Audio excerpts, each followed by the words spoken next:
few years ago, I went to a photography conference, and at the time when someone asked me what I did, I had trouble answering. It sounded like, I am a photographer? Now I have no problem with it. I am a photographer. As I think about what it means to be a visual storyteller, I come back to my personal values of courage and connection. Everyone has a story. It takes courage to tell your story, to share your story, but it also takes courage to witness a story. Witnessing a story helps us to understand our neighbors. It creates connections with the people in our communities. Our experiences don't need to be the same to find the threads that tie us together. I share my story because I believe it invites others to share their stories too. Whether that is a story you are in the middle of or one that you are reflecting back on. I am always thinking about the way to tell the next story. Images are powerful, but how do you tell a story with images? First, you think about your purpose.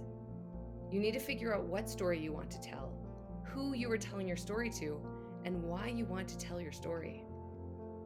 These questions can help you focus your attention when making images or when looking back at images you already have. The rest is in no particular order. You need to think about how you could introduce your viewer to the setting, the spaces where your story is taking place. You'll also need to think about how you introduce the characters in your story. Who or what is your main subject? Are there more than one? The details are so important. They help the viewer to understand more of the story, more about where the story is taking place and what the story is all about. The details help you to get to know the characters. As a story is unfolding, I want you to think about capturing the meaningful moments. Maybe it's a connection between people, or maybe it involves a pet. Maybe it's a place or an object that holds special meaning. For me, this is the most important part of a story. A visual story is powerful. Now imagine adding your voice to the story. Imagine how much more that story could be.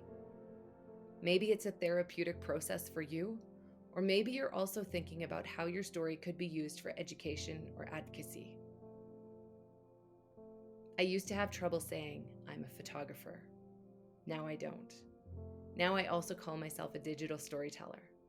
Storytelling is a part of who I am. We all have a story.